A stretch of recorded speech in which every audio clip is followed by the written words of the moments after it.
Howdy, welcome everyone. This is Texas A&M's virtual campus sustainability month.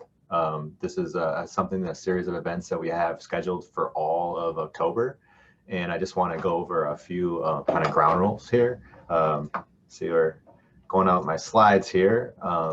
First, this is just the logo that you're going to be seeing. We're going to be using this for all of our advertisements and all that stuff. We'll also have lots of stuff happening on social media.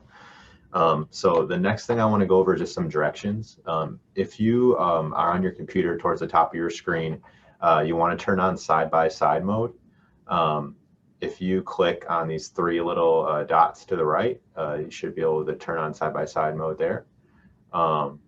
Actually, wait a minute, I'm sorry. Trying to remember now where side-by-side mode is. I'm going to have to figure that out. It's been a while since I used that, but you want to use side-by-side mode. That allows you to see the presenters, it's definitely the best way you want to view what you got going on here. You can also turn on subtitles. So I'm going to turn the annotate on right now, and you have the opportunity to turn on subtitles for yourself as well. So you can turn those on. The next thing I want you to do is make sure that you have your mics, that they're muted. If you do have questions, you can just put your questions in the chat function. You can also raise your hand. It's also a feature on this system. If you click where it says, I think participants, it'll allow you to, I'm sorry, I'm giving you guys some wrong info here. I need to figure out exactly where to click for these things, but you can also raise your hand. And also just want you to know that we will have our Sustainability Champion Awards. Those open on October 19th. So be on the lookout for those. If you or anyone you know is doing some exceptional work on campus to make our campus more sustainable, that is definitely the time for you to get recognized for that. So please be on the lookout for that in your emails, and you can get rewarded for that and recognized all across campus for that. And also maybe you're here for the prizes. So by participating in our events that we have going on this month, you can win prizes.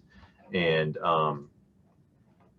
sorry, there's like some technical difficulties here on my end. There we go.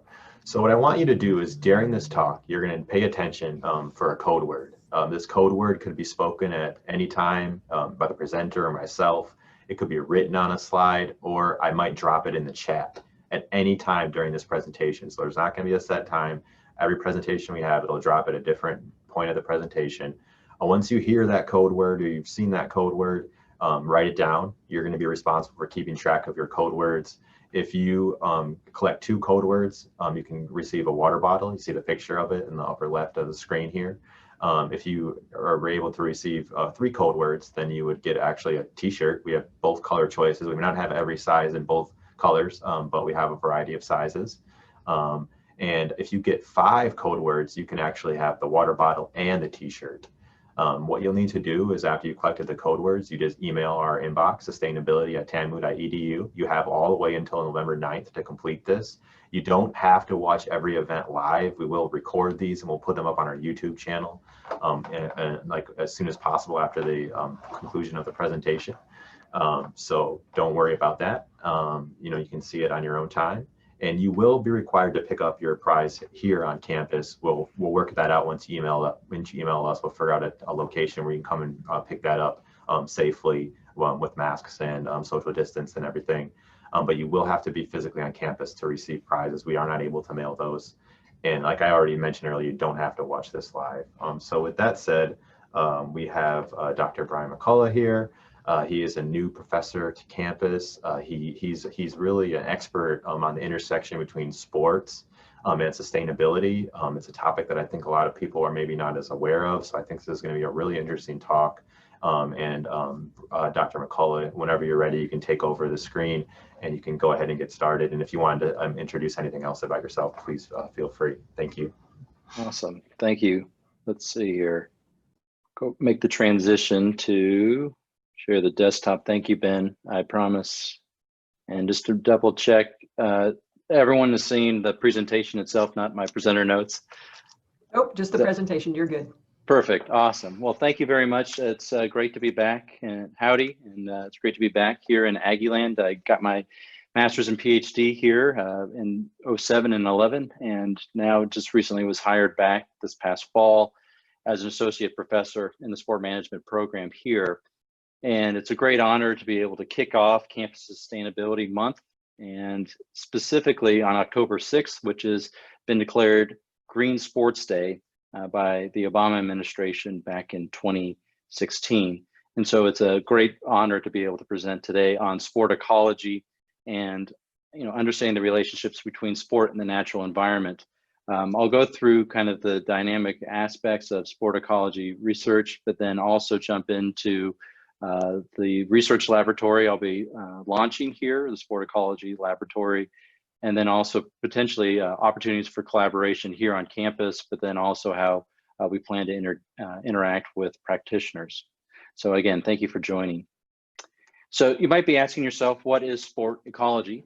This is a term that we kind of created to, one, create some space for ourselves within our academic discipline of sport management, but also to really be able to hit on a more exact term. And I love what our Office of Sustainability is doing here on campus, but with our interaction with sport practitioners, we found that green or the terms of sustainability are sometimes get conflated between different meanings across different organizations. And so we really wanted to be able to harp on one specific thing and really define sport ecology. And as you can see here, sport ecology is the study of the bidirectional relationship between sport and the natural environment. And sport can be defined as a game, competition, activity, or physical activity that you might perform both in an organized fashion or in your own personal opportunities of physical exercise and whatnot. And then ecology, of course, is a relation of the animal or a person within its own environment itself. And so we really wanted to blend these terms together so that we can, again, define what we're doing and sometimes in our academic journals not have to waste pages and words justifying why we should be a part of the broader discussion. And so with this bidirectional relationship, it's important to note that sport impacts the natural environment. And those are seen here with the 4 different examples, and I'll jump into that here in the next couple of slides. So the amount of waste, we kind of jokingly say that waste management is the gateway drug into environmental sustainability in sport. It's the most visible thing that fans can see or participants see at sporting events. But it also has a substantial environmental impact. The amount of waste that's produced between, the fans that are coming and generating their own waste, whether it be tailgating or in the stadium itself, but also the vendors and concessionaires at different sporting events. The waste is substantial. It also has a substantial financial cost to dump the waste into landfills. The waste management companies charge a pretty penny for that. And there's less charges generally associated with composting, recycling. So this is one way that sport impacts the natural environment. Another way is through habitat destruction.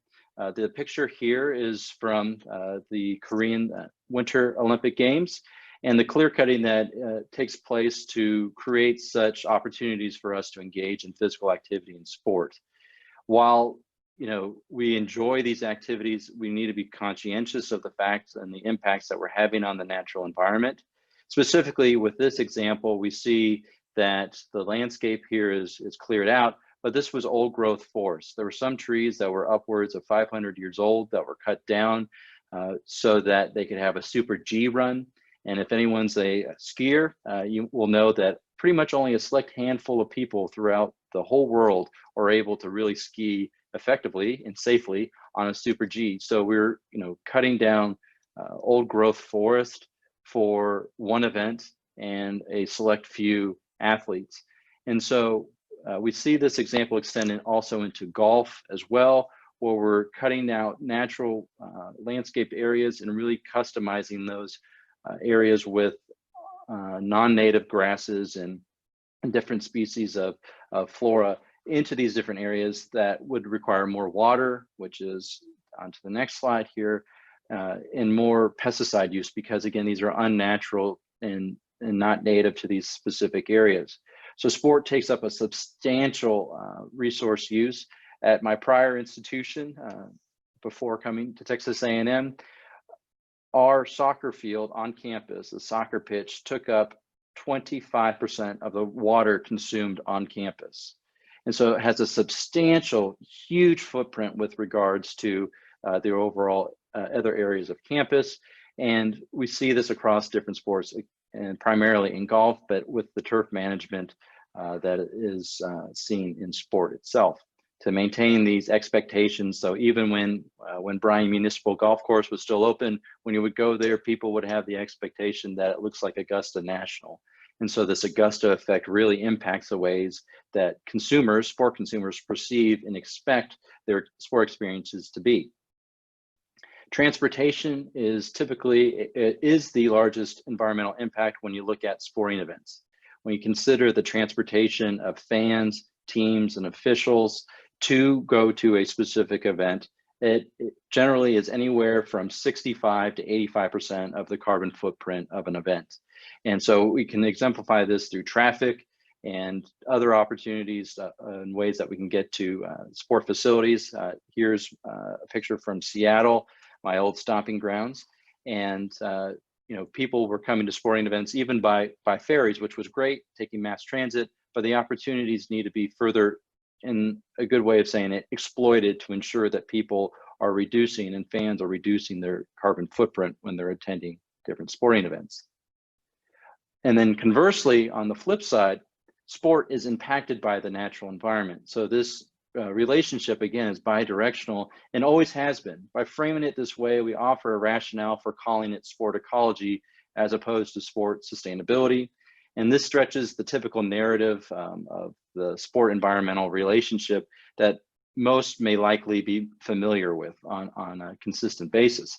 And so you can see these 4 different examples, and I'll jump into them with some further qualifications here.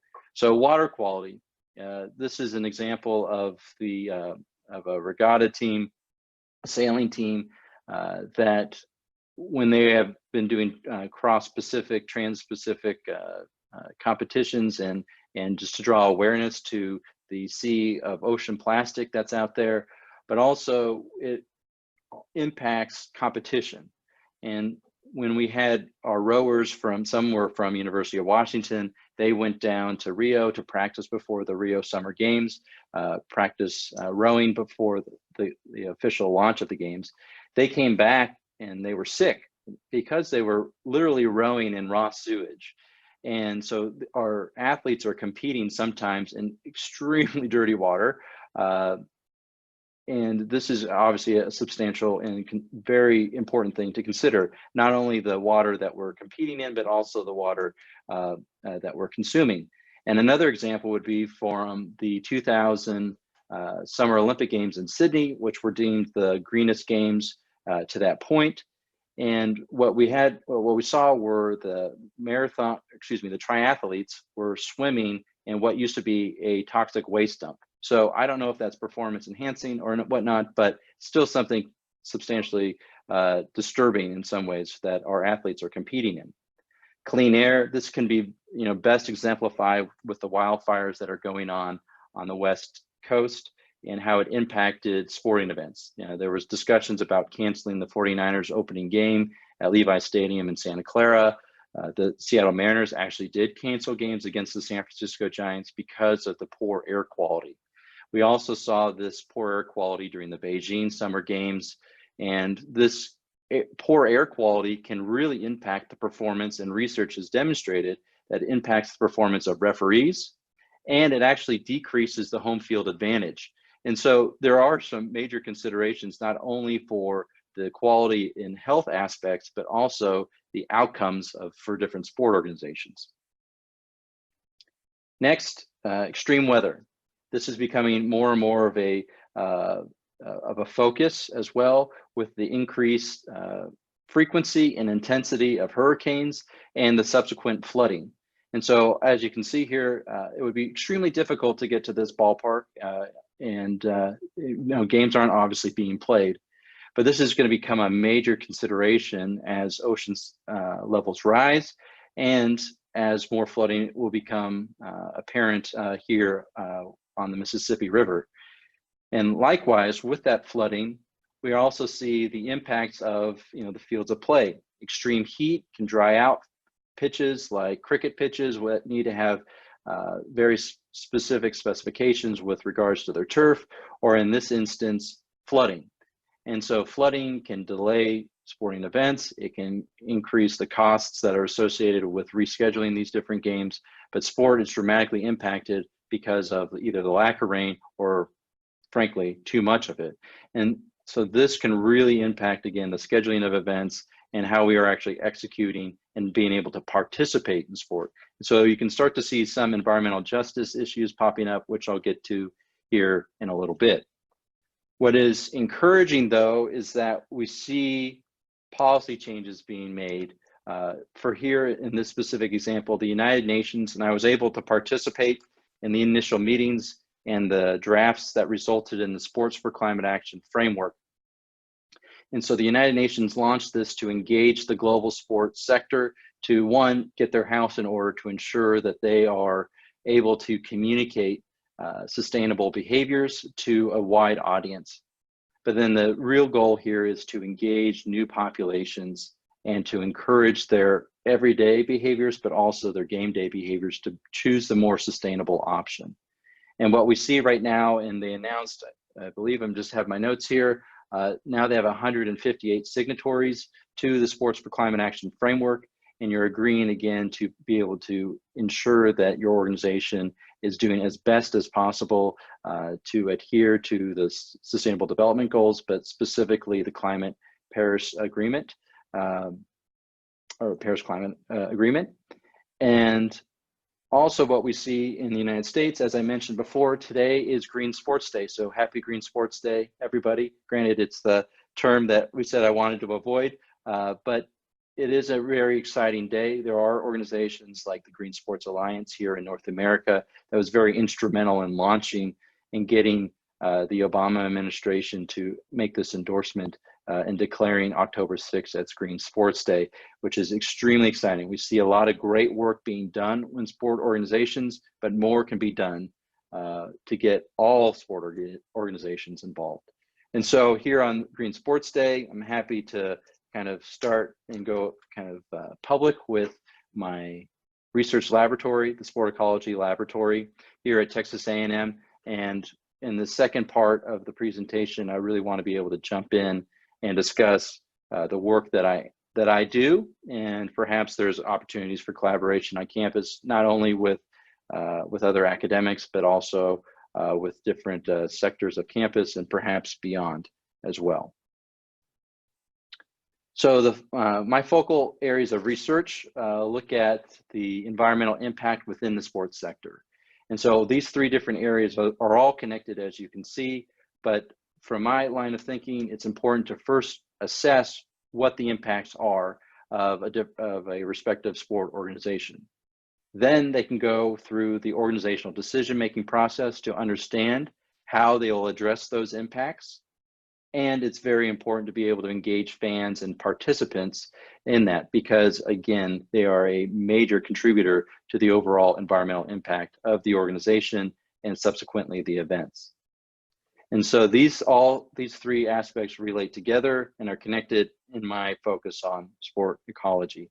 There are other areas of sport ecology, and some colleagues are actually attending today, so thank you for attending as well. Madeline Orr, who's at SUNY Cortland, looks at climate vulnerabilities within sport organizations and the adaptation processes that they go through, so we can see where there are some crossovers in our collaboration already. But we're open for discussions with other people and parent disciplines to look at sport within a context of their research. And so the first area, again, is the environmental impact within the sports sector. Again, it's important to be able to assess what our impacts are.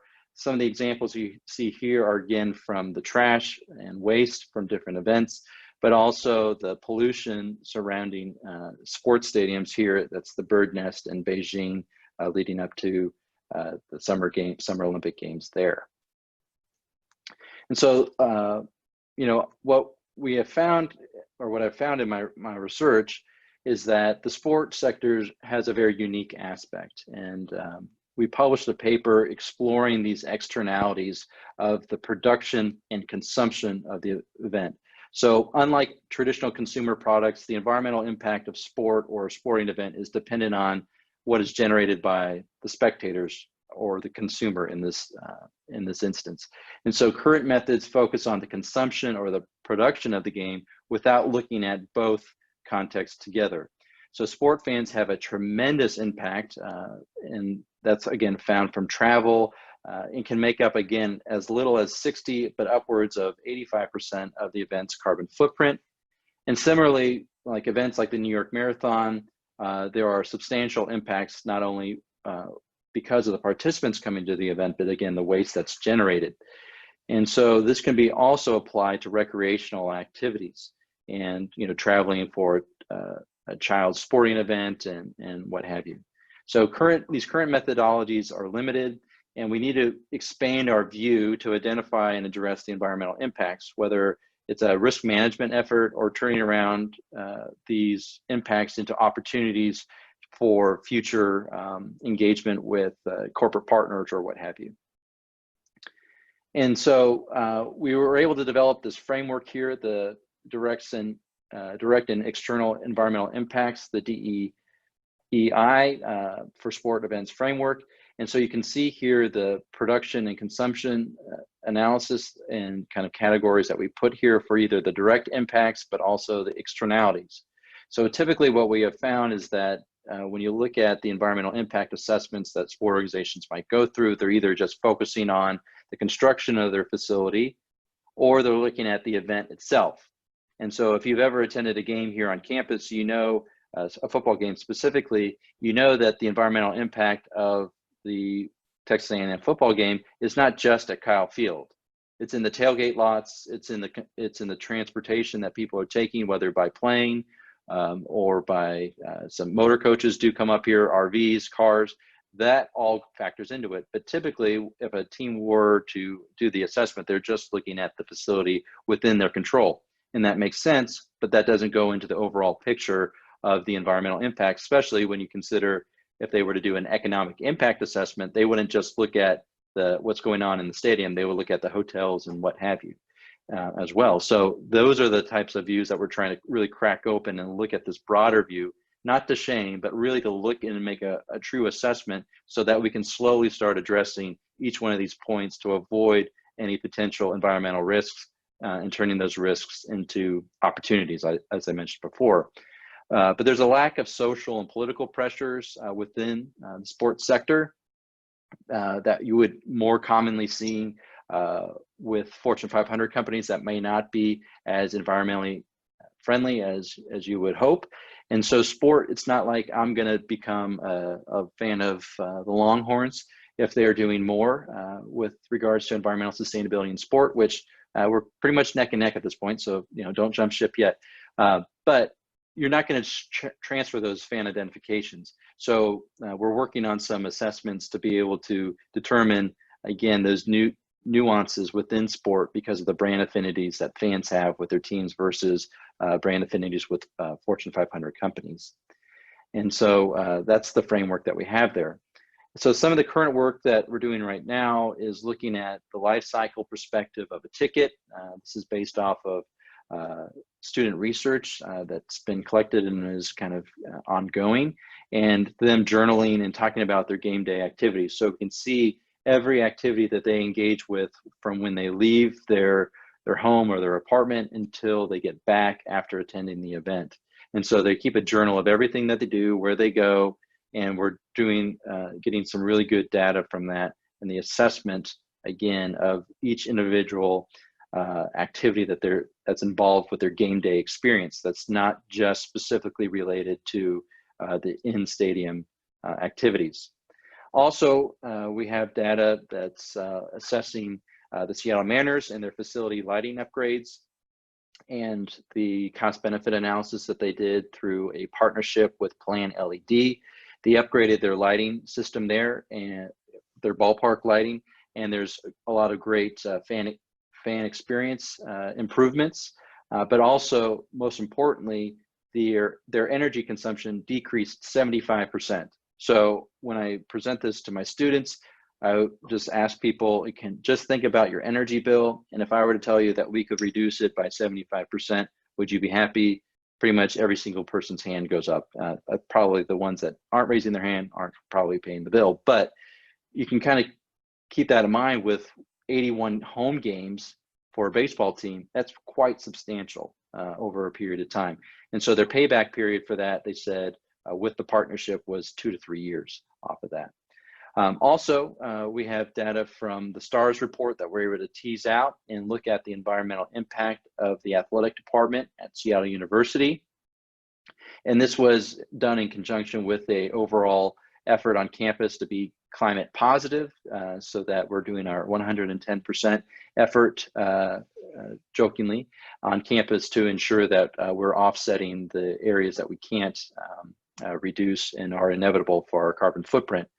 But what we found is that the athletic department had a substantial contribution to the overall campus and operations of the institution's footprint. And what we found was that the footprint for the athletic department made up about 40% of the overall campus, which was quite substantial. Now, a caveat there, Seattle University's, their power comes from hydro, and the remaining 5% is offset by Seattle City Lights. So that should be kind of considered into that. But we also are not a large athletic department. Our budget is simply $18 million. But comparison to Texas A&M, which is much bigger than that. But our student athlete population is much larger than Texas A&M. Another area of research that we're doing is looking at participant and caretaker footprints for attending the Special Olympic Games, and we're boiling that down hopefully into a calculator to be able to calculate carbon footprint, taking data that an event organizer would have and generalizing it so that they can calculate their events footprint based off of where people are coming from. And there's, of course, assumptions that come along with that, but we're refining that tool and looking for some help in that as well. And then lastly, assessing data from across the sport league itself to look at their overall impact. And we've kind of targeted the NBA in this way, looking at the travel, facility operations, energy consumption, and changes in pollution levels based off of air sensors surrounding those facilities. And so future work here that are some opportunities to work with some of you perhaps are the Sport Ecology report card. We're doing an assessment of the sustainability initiatives across different sport leagues. We have that data collected. We're going to be going public with that here soon, but then also reiterating, having a different iteration of this report card. Next is to look at the air quality, pollution, and carbon offsetting for different sporting events. Again, it can be quite sizable, as I've kind of demonstrated with Seattle University, but these opportunities are there, and there's opportunities for new corporate partnerships, again, turning these environmental risks into opportunities and creating a good story for these organizations, which kind of get them to buy in a little bit more. Looking at the game day experience for fans, specifically here on campus, we're working with some people in the health department to promote more or less a circular economy in the tailgating world, but also trying to improve the health quality. Some of our colleagues have done air quality assessments of tailgating areas, and needless to say, the air quality is pretty poor around barbecues, and it can be like smoking a pack of cigarettes a day. So, I mean, it can be quite challenging and scary. And then lastly, doing the overall assessment of impact of sport activities, and we can kind of go into that maybe in Q&A. The second aspect, again, once we kind of have this assessment of what the environmental impact is of a sport organization, it can then move into organizational decision-making. So this really goes into whether or not sport organizations choose to implement environmental sustainability initiatives. And one of my current students right now, she's starting to look at the barriers that sport practitioners either perceive or experience as they go through and implement these initiatives. And so we can start to identify these areas of constraints and then start to refute them or show how we can combat them and overcome those in practice to, again, get more sport organizations involved. You know, most sport managers noted the financial cost, possible negative publicity, either by why are you focusing on this? You should just focus on winning on Sundays, or they're not doing enough. And so they're kind of getting it from both sides, and they really don't have again, data to really back up their decision-making processes or understand that this is a good move for the organization. And so that's ultimately what we're trying to address here. As I mentioned, there's some great notable organizations, the Philadelphia Eagles, the Forest Green Rovers over in the UK, and many others. But organizations like the Green Sports Alliance are a great rallying cry for the movement. They celebrate, but sometimes they don't always provide practical processes and solutions to go green or to become more sustainable. They are able to celebrate the great things that are being done, and their resources are excellent in that way, but it's really trying to have the processes that are data-driven to help these organizations move forward. And so this really causes practitioners to be hesitant to moving forward, and there's a lack of strategic planning. And so we did some analysis of some preliminary data, and then over 80% of practitioners believe that their organization should be prioritizing environmental sustainability. What we found is less than 20 actually of these organizations have strategic environmental sustainability plans. And so there's this value action gap that we really want to start to bridge. And so to kind of counter these responses and these constraints, whether they're justifiable or understandable, we boil this down to really try to create some best practices. And so to be able to categorize this movement, we published this paper to kind of classify the different waves of environmental sustainability in the sport industry. And if you can imagine the actual analogy of a wave, you have the ebbs and flows of the wave. And with that, you have some progress and then regress. And with COVID going on right now, despite this being, again, an opportunity for sport organizations to consider how can we make our organizations more sustainable, you start to see a regress in going back to single-use plastics, more packaging for the perception of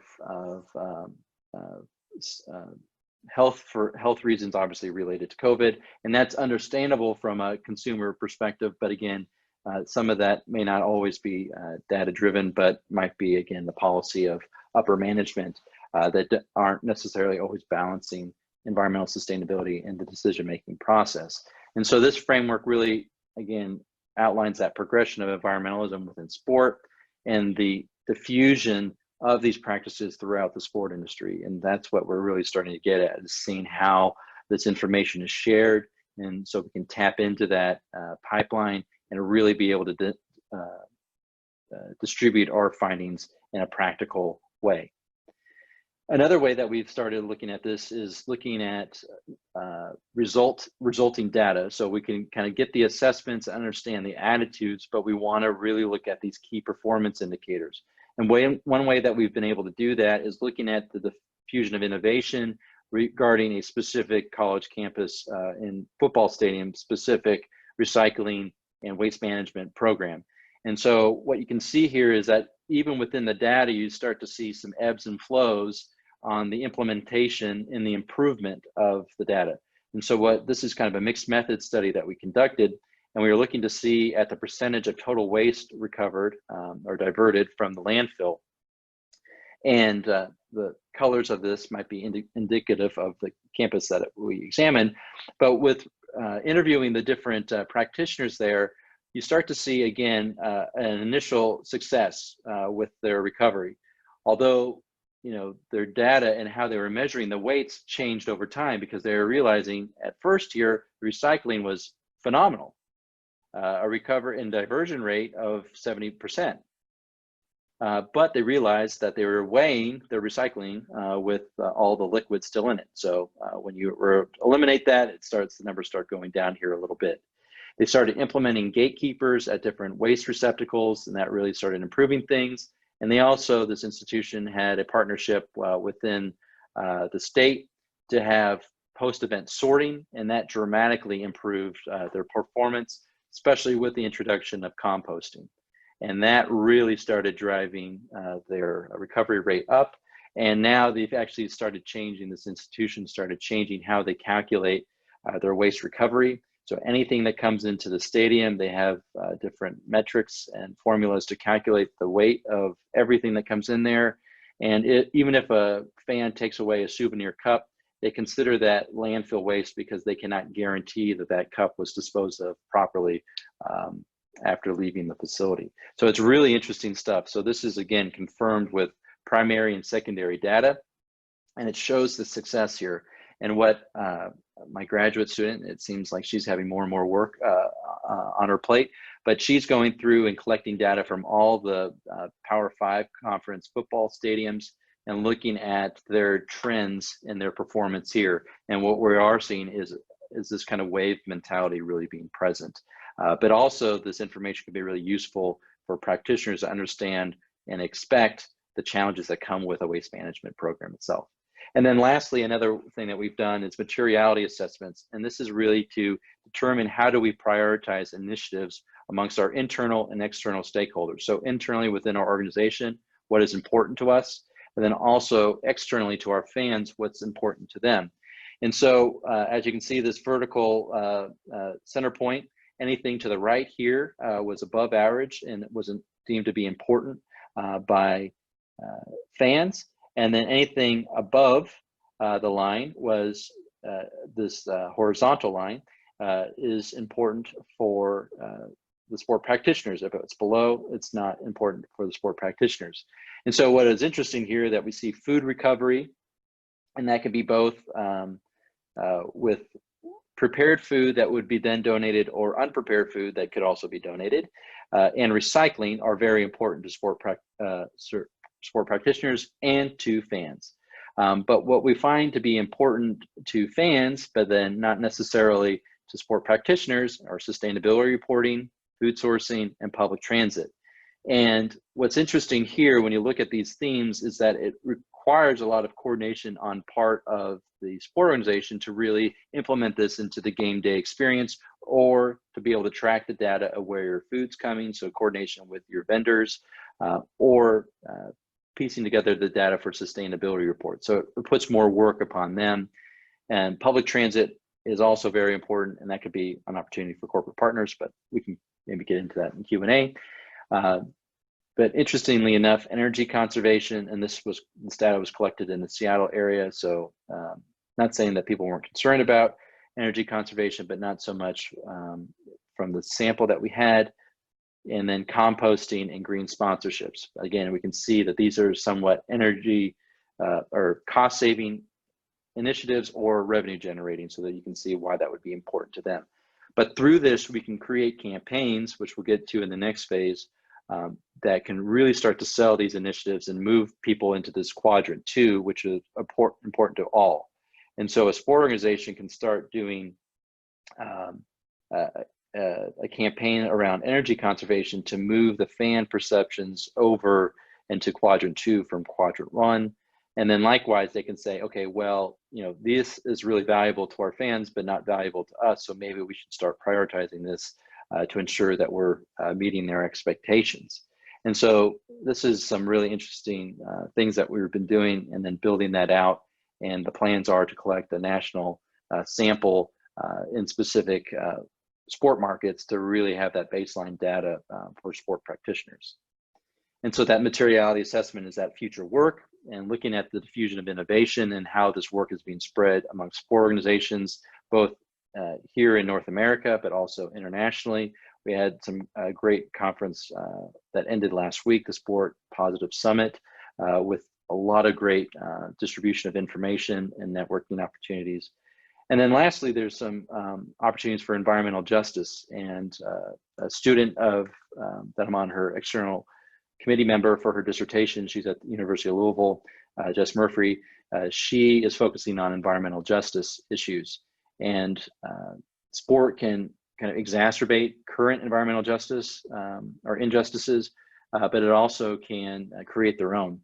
And so there's kind of a bidirectional relationship also there, but it's important to consider again how sport organizations are addressing environmental justice through their operations interactions with their communities as well. And that's something that we're trying to make a deeper focus for sport practitioners. And then lastly, the last area of my research is fan engagement and behavioral change.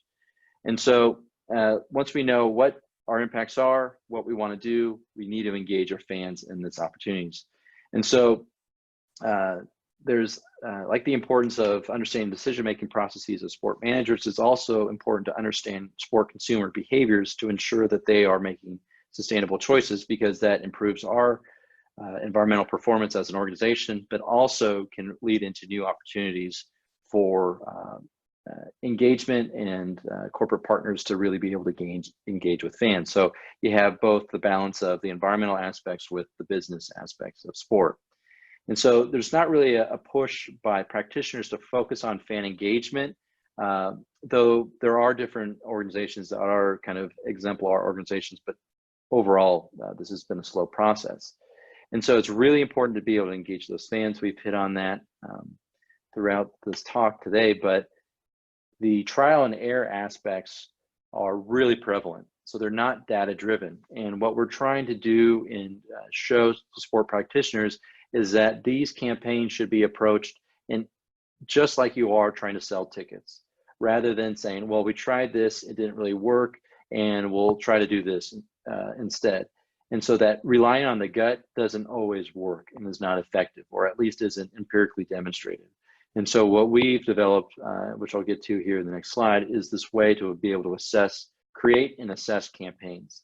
And so that sophistication is really needed, and that can dramatically show, one, the social return on your investment, so the behavioral change and the decreased environmental impacts, but then also the financial returns on investment. So if a corporate partner is involved, how is their brand being enhanced by sponsoring this initiative? But also we have seen an increase in fan identification, and the more likely you can get a fan to be disassociated with on-field performance, the more likely that they are to consume the team kind of in those ups and downs. So environmental sustainability, we've been able to demonstrate this through our research, is possible to be able to kind of make that bridge and disassociate fans from that on-field performance. And so the earlier work that's been done in this way has been a kind of a post hoc assessment of campaigns, and we've been involved in some of those projects. And so this work has really focused on the value, beliefs, norms framework. And again, while this work has been good to understand this phenomena of how fans interact with these campaigns, it really doesn't focus on, again, the long-term assessments in the creation of these campaigns. So we're kind of taking another step back to be able to make that assessment. And again, our collective results here are that increased fan identification, increased everyday environmentally responsible behaviors. So not only are they engaging in sustainable behaviors within the context of sport, they're also doing so in their everyday lives. And there's even some research that we're now analyzing the data where we're starting to even see people being engaged in political advocacy for changing the ways that their local municipality addresses sustainable transportation and other social initiatives like healthcare, which is a phenomenal and interesting thing, really showing that sport could be leveraged as a social movement platform. And then lastly, the increased brand affinities for sport entities and sponsors, like I mentioned before. And so Galen Trail and I Galen's at Seattle University. He's since retired. He's a professor emeritus there. And what we came up with is this sport consumer behavior model to assess sport sustainability campaigns. And through this, we can understand the constraints. You can see the different aspects here of the model, quite complex, but this is done in different stages throughout a campaign, both in the creation and understanding the messages on how we actually focus on the messages that we want to create that tap into not demographics, but psychographics, values and needs of an individual. And then we create those messages, deploy them, and make an assessment about their responsiveness to messaging, and so on and so forth. And so this really is able to demonstrate those behavioral intentions, and then through organizational key performance indicators, we can really start to assess the effectiveness of where we started to see the needle move. And so with that initial data that we would collect, we can put these people into different categories, both from a basic awareness, and sometimes sport organizations want to focus their campaigns simply on driving awareness and interest to engage in specific behaviors. But we also start to see people move along this pathway deeper into lifestyle and behavioral change. And that's where we started to see that political advocacy come into play. And so this is a great way to be able to assess how different fan segments will advance through this pathway because of different points of contact that they have with a campaign. And ultimately what we want to do is obviously get people to that lifestyle change, but then once a segment gets to that point, then we can use them as a word of mouth warrior for us to be able to promote sustainable behaviors to their points of contacts and use that social influence that way. So the future work that we're doing in this space here among with some faculty within the sport management program here, and then in other programs in our group called the Sport Ecology Group. You can check us out at sportecology.org, which is an online research consortium that we've pieced together to engage the industry. But we're looking at corporate partnerships, that branding and fit, and really working at this to enhance the corporate partnerships like Learfield IMG would engage with these new inventory opportunities, whether it's on an aluminum cup or these other initiatives that are going to be implemented. You can put a logo on it, you can make some money off of it, and these brands want to engage in that space. And what we have found is that the returns are phenomenal. And so we're going to do some comparisons with sustainability focused and not sustainability focused campaigns to see if the sustainability focused campaigns have a better return on investment for those corporate partners. Next is the evaluation of these fan campaigns to see that behavioral change over time. And then sport as an environmental messenger. So commonly people in our space are saying like sport can be the driver for social change. And while I believe that too, as the academic, it's like, show me the data that's there.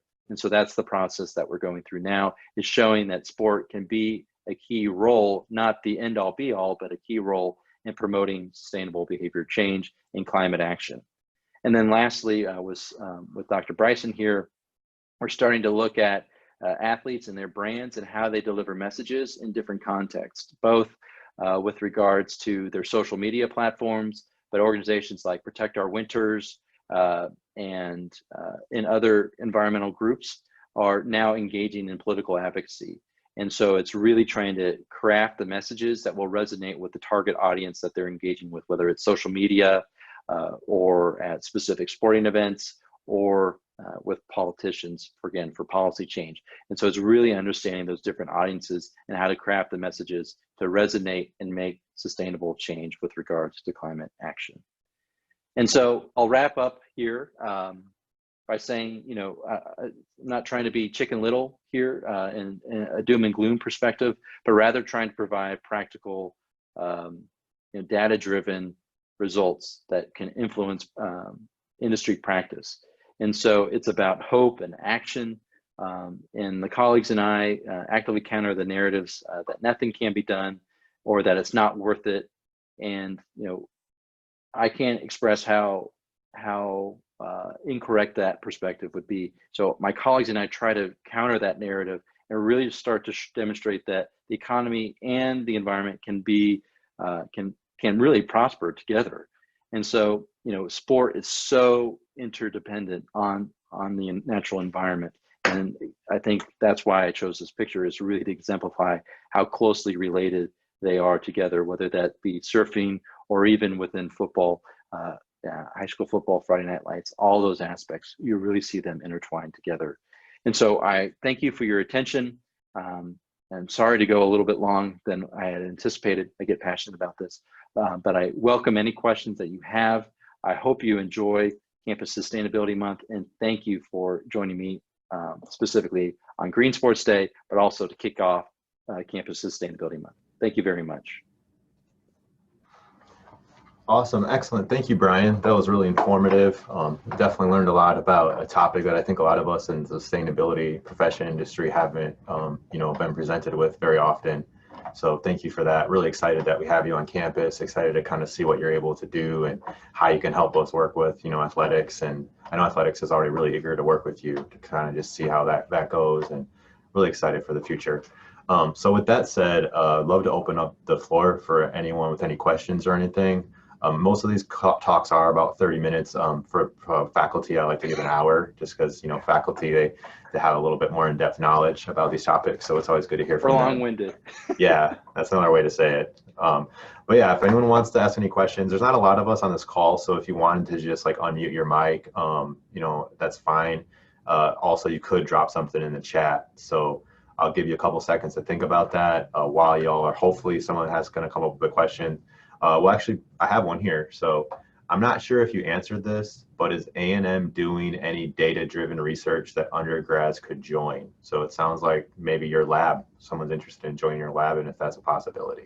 Yeah, thanks for the question, David. I'm not trying to call you out specifically, but please, get in contact with me. I'll after this, after I respond to you, I'll put my email in there. Of course, it was up on the screen earlier, but I'll put that email in the chat. We are looking to collect data on this.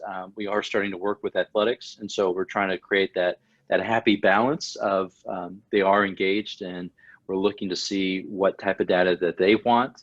But there are great opportunities, as I said, with that national data collection that we're going to be going through to have you engaged in that way, or to have other undergraduate students involved. I'm not eligible for certain to create those research teams here on campus because I'm an associate professor, but I'm happy to facilitate that, or other students that might be interested in that space.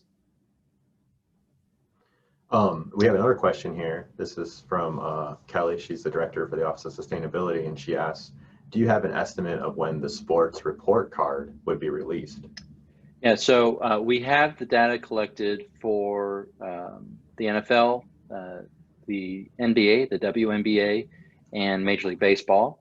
And so what the process that we're going through, we're trying to work with the sport industry, not to create arch enemies or anything like that. So we are asking them to verify the information that we were able to collect based off of publicly available resources and information.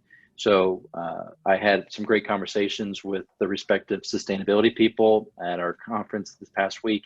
And so we're sharing that information with them, and we will be distributing that once it's verified. So we're hoping that that would be the case, hopefully December timeframe.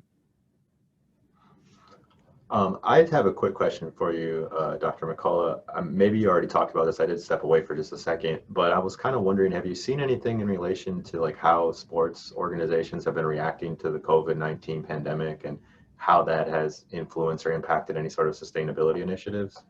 Yeah, I did touch on that a little bit, but I think it's important to reiterate. So, we see progress being made, but then COVID made some organizations take a step back. And granted, in the South, we're pretty much one of the few areas of the country that have opened up, even internationally, to sport fans. And what I think are going to be some of the largest challenges to see are, one, people's confidence in taking public transportation to different sporting events. So especially teams like in New York, which have been more heavily impacted by COVID, but also those sporting events are more reliant on getting their fans by the subway. In fact, the Barclays Center in Brooklyn, they only have 98 parking spots total for the whole entire facility. So they're very heavily reliant on that. So that'll be interesting to see consumer perceptions with regards to that aspect. But the operations that sport organizations have gone to, I mean, if anyone's attended the Vanderbilt game in Kyle Field, all you saw were plastic bottles being handed out of, Pepsi or water, and, a lot of single-use materials are being handed out. Now, granted, our impact with regards to tailgating is zilch because we don't have tailgating, but those are aspects you're really starting to see. Even in different consumer restaurants and retail stores, you're seeing, even stir straws for coffee being wrapped in paper again. And in some ways, it's kind of taking a step back.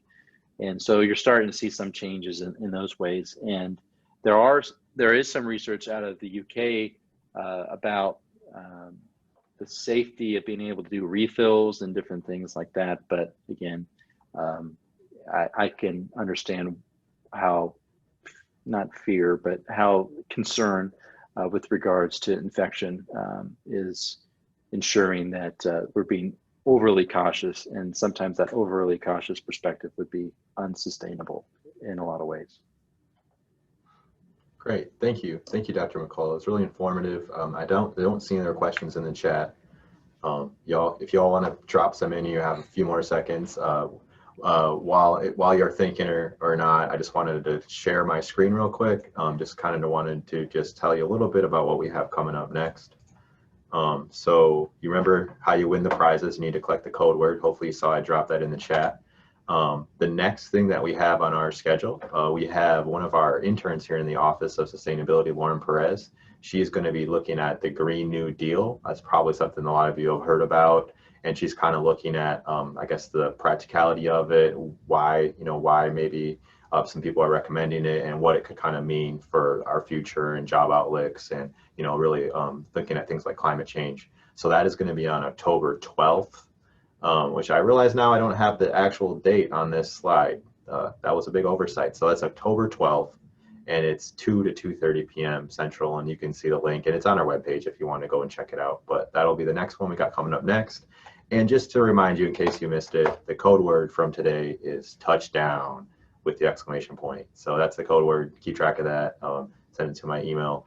And that's all I have. I don't know if you have any concluding thoughts, Dr. McCullough, but with that, I can check out and say goodbye. And if there's anything else you wanted to say, you have a chance to do one closing comment I'll put in there is, as I mentioned, there's not a lot of social pressure on sport organizations to engage in environmental sustainability. I'm not trying to ensure that we're marching out in front of Kyle Field here, but some ways that we can do this is that through student pressure, we can see collegiate athletic departments making the move, and that can be both with student athletes themselves, but also the student body. So we can encourage and strongly encourage sport organizations to make change by pointing out the value of that from a financial, environmental standpoint as well, but also from the standpoint of engaging with younger fans. There's research that out here from 2 different studies. We see a decrease in Gen Zs applying or being sport fans, but then also on top of that, we see that generation is motivated by socially responsible organizations. And so we can combine those 2 things to ensure that people are filling the stands at Kyle Field and engaging in that way, and to be as responsible as possible, because you are paying student fees to view the games and attend the games. So with that, you would ask them to be financially responsible with that money, and to do so, sustainability really is innovation. It's an innovative way to look and relook at the ways that we conduct business, and no organization wants to waste, and that could be literal waste, but also wants to see any inefficiencies within their organization. So sustainability really is this innovative way of approaching things. And if we can approach it and get that mindset into others, that's where you start to see more nimble organizations that are able to make rapid changes to address things like this that pop up, or new innovations that also emerge. And then with that, the last thing I'll say is that sustainability is not a destination. It's an ongoing journey. And that's where that innovation comes in. It's where we can improve in certain areas. While there might not be technological advances in one area to reduce our impact, we can pursue other opportunities, and then new things might pop up in others. And so we can kind of really see over time, again, this is the bar that we need to cross, and then we're good for forever. It's an ongoing innovative process, and enjoy the journey along the way. And if anyone's interested, again, my email is in the chat, and happy to talk more about specific research projects or opportunities to collect data and get students involved in the research. Thank you very much again for the opportunity. There's actually one other thing I just wanted to ask you. I noticed that when you first came here, you noticed something about our diversion rate at Kyle Field in relation to other schools. What did you find? Like, what did you notice? It's phenomenal. It's awesome. Really, it is. And there, obviously, I got the ring, so that you might think that there's bias, but no, it is. It's great. There's some schools that have been doing waste management programs, pretty much just dual stream, landfill, and recycling, and have been doing that for, honestly, over a decade. and they haven't even scratched 30-35%. And so what we're starting to see with this data now, as it's coming more and more, we're getting more and more of it, is that those schools that have dual stream are typically around 45 to 50%. But then when you really make that big next leap is when you have composting. And so that's one of the hopes that we can get the athletic department involved in, is on some food recovery. So there's a social good there, but then also composting and whatnot. And I would hope there could be some projects in collaborations with ag to kind of really look at those opportunities, or ag extension for those opportunities. But that's going to be the next big leap. But it is mightily impressive, honestly. And I think a lot of that has to do with the post-event sort that Brazos Valley Recycling, correct, goes through. And so hats off to Brazos Valley Recycling for doing that and doing an excellent job. It makes a lot of people look really, really good. And again, it's phenomenal. So hats off to the athletic department, Kyle Field, and everybody involved in that project. Yeah, thanks. Just wanted to give a little shout out to athletics. You know, I know they're doing great things. Yeah, they've been really great partners, and I think we're going to see some great things coming from them in the future as well. And you know, our diversion rates are one of the things they've really started with. So with that, y'all have a great rest of your Tuesday. We hope to see you on the 12th. And again, thank you so much, Dr. McCullough. That was great. Great way to kick off our virtual campus sustainability month. So bye, everyone. Y'all take care. Thank you.